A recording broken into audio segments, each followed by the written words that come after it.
Assalamualaikum warahmatullahi wabarakatuh. Saya dari kelompok 6 bersama Wahyu Rahmadani akan menjelaskan tentang konsep dasar perencanaan, pelaksanaan dan evaluasi pembelajaran kalimat. Baik, dalam pembahasan pada kali ini yang pertama yaitu definisi kalimat. Menurut Sulistyowati, kalimat adalah bagian terkecil ujaran atau teks yang mengungkapkan pikiran yang utuh secara kebahasaan. Juga menurut Krida Laksana, kalimat adalah sewan bahasa yang secara relatif berdiri sendiri, mampu untuk mempunyai pola intonasi final dan secara aktual maupun potensial terdiri dari klausa. Klausa bebas yang menjadi bagian kognitif percakapan. Satuan proporsi yang merupakan gabungan klausa atau merupakan satu klausa yang membentuk satuan bebas. Jawaban minimal, seruan, salam, dan sebagainya. Sedangkan menurut Slamet Muljana, kalimat adalah keseluruhan pemakaian kata yang berlagu disusun berdasarkan sistem bahasa yang bersangkutan. Mungkin yang dipakai hanya satu kata atau lebih. Sedangkan menurut Arifin dan Tasai, kalimat adalah satuan bahasa terkecil dalam wujud lisan atau tulisan yang mengungkapkan pikiran yang utuh. Sekurang-kurangnya kalimat dalam ragam resmi, baik lisan dan tulisan, harus memiliki subjek dan predikat. Berbeda lagi dengan pendapat Rusma yang mengungkapkan pikiran yang utuh. Dalam wujud lisan, kalimat diucapkan dengan suara naik, turun, keras, lembut, disela, dijeda, dan diakhiri dengan intonasi akhir yang diikuti oleh menyopan dan mencegah terjadinya perpaduan ataupun asimilasi bunyi ataupun proses fonologis yang lainnya. Dalam wujud tulisan berhuruf Latin, kalimat dimulai dengan huruf kapital dan diakhiri dengan tanda titik, tanda tanya, atau tanda seru. Sementara itu, di dalamnya disertakan pula berbagai tanda baca seperti koma, titik dua, tanda pisah, dan spasi. Sedangkan menurut Kamus Besar Bahasa Indonesia, kalimat dapat diartikan sebagai kesatuan ujar yang mengungkapkan satuan konsep pikiran dan perasaan. Yang kedua, perkataan. Yang ketiga, satuan bahasa yang secara relatif berdiri sendiri, mempunyai pola intonasi final, dan secara aktual ataupun potensial terdiri dari klausa. Dari berbagai pendapat yang ada, bisa kita simpulkan bahwasannya kalimat merupakan satuan bahasa berupa rangkaian kata yang dapat berdiri sendiri dan menyatakan makna yang lengkap. Selanjutnya yaitu jenis-jenis kalimat. Pada jenis-jenis kalimat dapat diklasifikasikan menjadi 5, yakni berdasarkan aktor aksi, berdasarkan kategori predikat, jumlah klausa, fungsinya atau modus, dan minor. Yang pertama yaitu jenis kalimat berdasarkan aktor dan aksi. Yang pertama, kalimat aktif. Kalimat aktif merupakan kalimat yang subjeknya aktif melakukan sesuatu. Kata kerjanya juga termasuk kata kerja aktif. Ciri dari kata kerja aktif ditandai dengan prefiks me, memper, dan be. Selain itu, kalimat aktif juga memiliki dua ciri khas di dalamnya, yakni predikatnya cenderung memiliki imbuhan me atau ber. Yang kedua, pada kalimat aktif imbuhan me atau ber relatif mengikat predikat yang mana predikat tersebut menggambarkan suatu aksi atau pekerjaan dalam sebuah kalimat. Contoh kalimat aktif yaitu adik membeli roti, karena terdapat imbuhan me.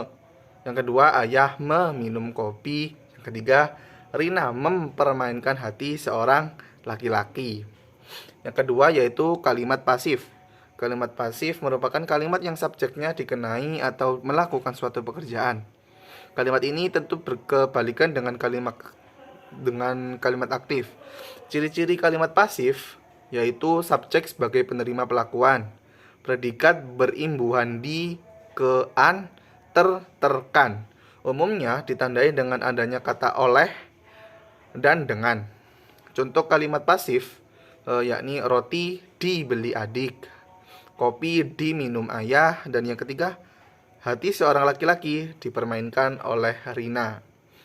Yang kedua yaitu jenis kalimat berdasarkan kategori predikat. Yang pertama yaitu kalimat nominal. Kalimat nominal merupakan kalimat yang predikatnya nomina atau bukan kata kerja. Jenis-jenis nominanya antara lain yang pertama kata benda, kata sifat, kata ganti, dan kata keterangan. Contohnya yaitu Rina membeli baju. Dini sangatlah baik hati sebab mau menolong orang kelaparan. Selanjutnya kalimat verbal. Kalimat verbal merupakan kalimat yang predikatnya verbal atau kata kerja. Contoh dari kalimat verbal yaitu Astuti membeli heci ayam. Kalimat numeral. Kalimat numeral merupakan kalimat yang predikatnya berkelas numeral. Contohnya Andi membeli 25 ikat kangkung. Kata 25 ini dituliskan dengan angka, bukan huruf. Yang keempat yaitu kalimat proposisional. Kalimat proposisional adalah kalimat yang predikatnya berkelas preposisi. Contohnya, lebih baik mencoba daripada tidak sama sekali.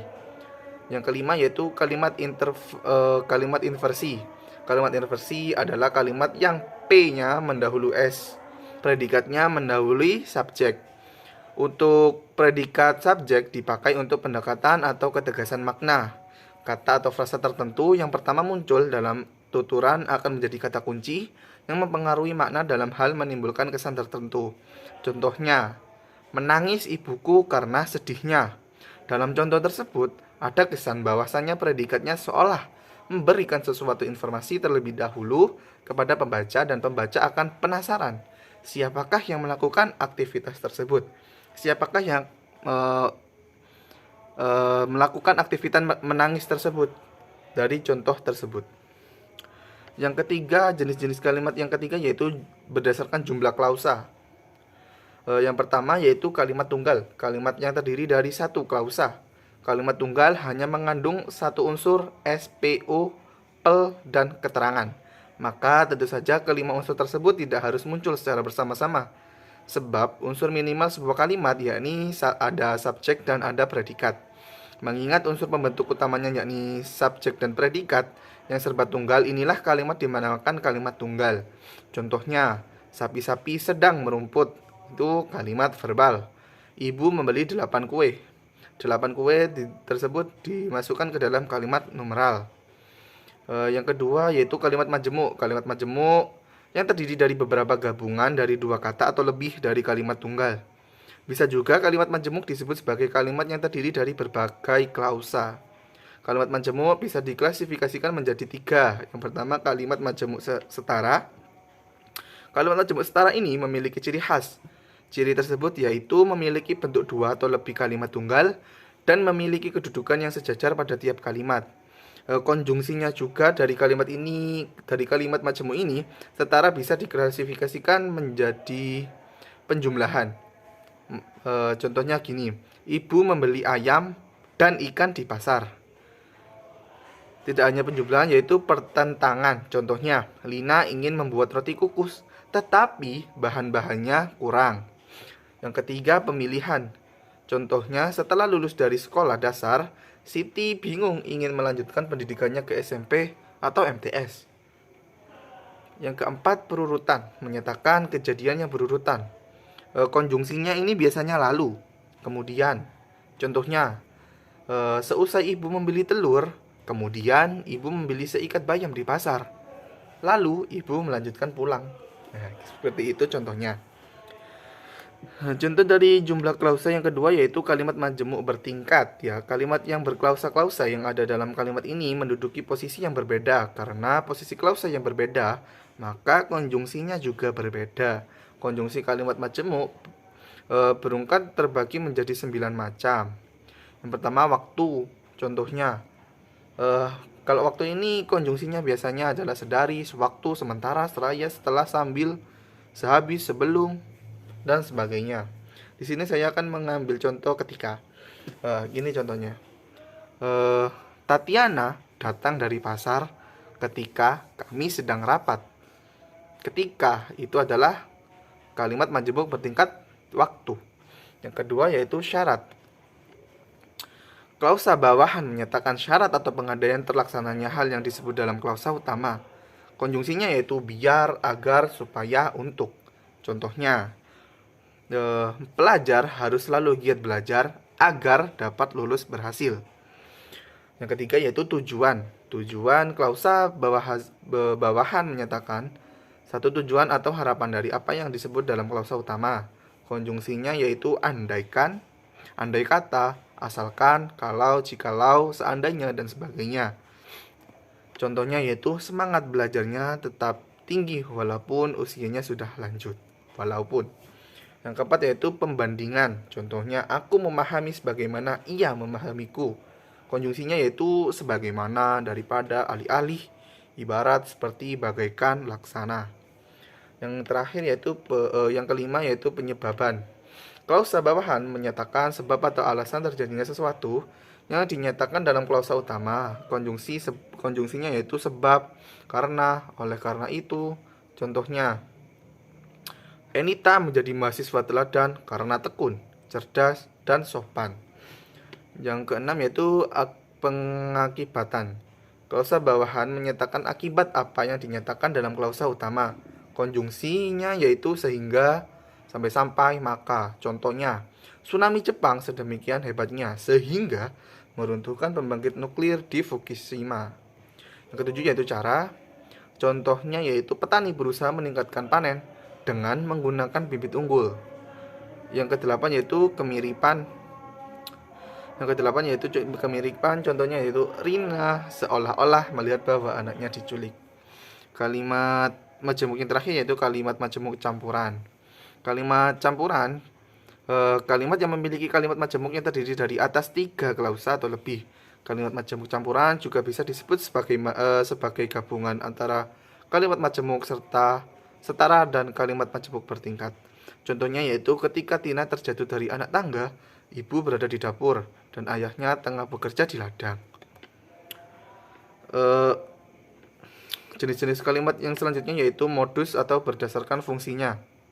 Di dalam buku Tata Bahasa Baku Indonesia disebutkan bahwa isi atau makna komunikatif kalimat dapat dibedakan atas 4 macam. Yang pertama, kalimat deklaratif. Kalimat yang dipakai oleh penutur untuk menyatakan suatu berita kepada mitra komunikasinya. Yang kedua, kalimat interrogatif. Kalimat interrogatif juga bisa disebut sebagai kalimat tanya dan dipakai oleh penutur atau penulis yang memperoleh informasi atau reaksi berupa jawaban yang diharapkan dari mitra komunikasinya. Yang ketiga yaitu kalimat imperatif. Kalimat imperatif juga bisa disebut sebagai kalimat perintah dan dipakai penutur ingin menyuruh atau melarang orang untuk tidak berbuat sesuatu. Yang keempat yaitu kalimat eksklamatif. Kalimat eksklamatif disebut juga kalimat seru, dipakai oleh penutur untuk mengungkapkan perasaan emosi yang kuat, termasuk kejadian yang tiba-tiba dan memerlukan reaksi spontan. Jenis-jenis kalimat yang terakhir yaitu kalimat minor. Kalimat minor sering disebut sebagai kalimat tidak lengkap. Kalimat di dalam bahasa tulis, lebih-lebih bahasa lisan, sering lengkap unsurnya. Hal itu terjadi dalam wacana pembicaraan yang konteksnya sudah diketahui oleh pelaku. Contohnya, ada apa di dapur? Ada apa di dapur? Jenny menjawab ibu. Bentuk kata ibu merupakan bentuk pendek dari di dapur ada ibu. Akan tetapi Adi paham dengan maksud dari Jenny. Seperti itu. Yang selanjutnya yaitu struktur kalimat. Kalimat merupakan sebuah struktur karena tiap-tiapnya merupakan suatu kesatuan yang dibentuk dari bagian-bagian tertentu. Struktur merupakan keseluruhan dari relasi antara kesatuan dan bagian-bagiannya, atau antara bagian yang satu dengan bagian yang lainnya. Sehingga dapat disimpulkan bahwa struktur kalimat adalah fungsi dari kalimat itu sendiri. Pada umumnya, kalimat berkombinasi paling sedikit dengan 2 komponen, yaitu subjek dan predikat, sehingga menghasilkan kalimat yang bisa dikatakan lengkap. Nah, untuk selanjutnya yaitu unsur-unsur kalimat. Unsur kalimat adalah fungsi sintaksis yang dalam buku-buku tata bahasa Indonesia lama disebut jabatan kata dan kini disebut peran kata, yaitu subjek, predikat, objek, pelengkap, dan keterangan. Kalimat bahasa Indonesia baku sekurang-kurangnya ada 2 unsur yang sudah dibahas sebelumnya, yaitu subjek dan predikat. Unsur lain seperti objek, pelengkap, dan keterangan bisa dihadirkan, bisa juga tidak dihadirkan dalam sebuah kalimat. Yang di sini yang pertama dibahas adalah subjek. Subjek adalah bagian kalimat yang menunjuk pada pelaku, tokoh, sesosok, sesuatu hal atau suatu masalah yang menjadi pangkal atau pokok pembicaraan. Sebagian besar subjek ini diisi oleh kata atau frasa benda, nominal, klausa, atau frasa verbal. Contohnya saya, ayah, meja, dan sebagainya. Yang kedua yaitu predikat. Predikat adalah bagian kalimat yang memberitahu melakukan tindakan apa atau dalam keadaan bagaimana subjek yaitu pelaku, tokoh, atau sosok di dalam suatu kalimat. Selain memberitahu tindakan atau perubahan subjek, predikat juga dapat menyatakan sifat, situasi, status, ciri, atau jati diri dari subjek. Termasuk juga sebagai predikat dalam kalimat adalah pernyataan tentang jumlah sesuatu yang dimiliki subjek. Satuan untuk predikat dapat berupa kata atau frasa. Sebagian besar berkelas verba atau adjektiva. Tetapi dapat juga numeria, nomina, atau frasa nominal. Contohnya, ibu berlari pagi, kucing mengeong, rumah Pak Yono 5. Seperti itu. Yang ketiga yaitu objek. Objek adalah bagian kalimat yang melengkapi predikat. Objek pada umumnya diisi oleh nomina, benda, hal, dan sebagainya. Letak objek selalu di belakang predikat yang berupa verbal transif, yaitu verba yang menutup wajib hadirnya objek. Ciri yang nampak juga pada kata kerjanya yang memiliki awalan me untuk objek transitif dan ter atau ber untuk objek intransitif. Contohnya, Ani menimbang ikan. Ani sebagai subjek, menimbang sebagai predikat, ikan sebagai objek. Yang keempat yaitu pelengkap. Pelengkap atau komplement bagian kalimat yang melengkapi predikat. Letak pelengkap umumnya di belakang predikat yang berupa verba. Pelengkap juga merupakan unsur kalimat yang berkategori kata atau frasa dalam bentuk nomina, verba atau adjektiva, dan keberadaannya mengikuti predikat sehingga menjadikan kalimat lebih lengkap. Contohnya, contoh dari tadi, Ani menimbang ikan. Ani sebagai subjek, menimbang sebagai predikat, ikan sebagai objek, di pasar sebagai pelengkap. Keterangan adalah bagian kalimat yang menerangkan berbagai hal mengenai bagian kalimat yang lainnya. Unsur keterangan dapat berfungsi menerangkan subjek, predikat, objek, dan pelengkap. Posisinya bersifat sukarela, dapat di awal, di tengah, atau di akhir kalimat. Pengisi keterangan adalah frasa nominal, frasa proposisional, adverbia, atau klausa. Contohnya, ibu membeli roti di pasar, Sardi tidak lulus karena malas belajar, dan sebagainya. Oke, selanjutnya yaitu ciri-ciri dari kalimat. Kalimat tertentu memiliki ciri-ciri yang khas. Ciri-ciri kalimat tersebut antara lain yaitu yang pertama, kalimat memiliki satu kesatuan gramatikal bahasa yang memiliki fonem dan morfem. Yang kedua, dapat berdiri sendiri untuk mewakili gagasan penulis atau pembicara. Yang ketiga, mempunyai pola intonasi pada akhir bentuk lisan. Selanjutnya yaitu kalimat efektif.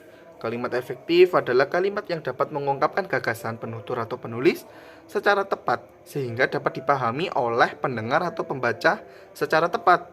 Efektif dalam hal ini adalah ukuran kalimat yang memiliki kemampuan untuk menimbulkan gagasan atau pikiran pada pembaca atau pendengar. Dengan kata lain, kalimat efektif adalah kalimat yang dapat mewakili pikiran penulis atau pembicara secara tepat sehingga pendengar atau membaca memahami dari apa yang ditulis atau diucapkan oleh penutur. Kalimat efektif tentu memiliki beberapa ciri. Yang pertama yaitu memuat unsur kalimat secara lengkap dan tepat. Yang kedua, mematuhi ejaan dan kaidah kebahasaan yang baku.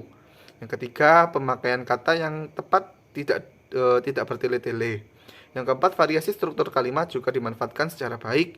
Dan yang terakhir dari cirinya yaitu ide pokok dapat tersampaikan dengan jelas. Untuk dapat mencapai keefektifan, kalimat efektif harus memenuhi paling tidak 6 syarat. Yang pertama yaitu kesatuan. Kesatuan adalah terdapatnya satu ide pokok dalam sebuah kalimat. Dengan satu ide pokok tersebut, kalimat boleh panjang atau pendek. Menggabungkan lebih dari satu kesatuan, bahkan dapat mempertentangkan kesatuan yang satu dan yang lainnya asalkan ide atau gagasan kalimatnya tunggal. Yang kedua yaitu kepaduan atau koherensi. Koherensi adalah terjadinya hubungan yang padu antara unsur-unsur pembentuk kalimat. Yang termasuk unsur pembentuk kalimat adalah kata, frasa, klausa, serta tanda baca yang membentuk subjek, predikat, objek, pelengkap keterangan dalam kalimat. Yang ketiga yaitu kepararelan. Kepararelan atau kesejajaran adalah terdapatnya unsur-unsur yang sama derajatnya, sama pola atau susunan kata dan frasa yang dipakai dalam satu kalimat. Umpamanya, dalam sebuah perincian, jika unsur pertama menggunakan verba, unsur keduanya dan seterusnya juga harus menggunakan verba. Jika unsur pertama berbentuk nomina, bentuk berikutnya juga harus berbentuk nomina. Yang keempat yaitu ketetapan. Ketetapan adalah kesesuaian atau kecocokan pemakaian unsur-unsur yang membangun suatu kalimat sehingga terbentuk pengertian yang bulat dan pasti. Di antara semua unsur yang berperan dalam pembentukan kalimat, harus diakui bahwa kata memegang peranan terpenting. Tanpa kata kalimat tidak ada, akan tetapi perlu diingat terkadang kita harus memilih dengan akurat satu kata, satu frasa, satu idiom, satu tanda baca dari sekian pilihan demi terciptanya makna yang bulat dan pasti. Yang kelima yaitu kehematan. Kehematan merupakan adanya upaya menghindari pemakaian kata yang tidak perlu. Hemat berarti tidak memakai kata-kata mubazir, tidak mengulang subjek, tidak menjamakkan kata yang memang sudah berbentuk jamak.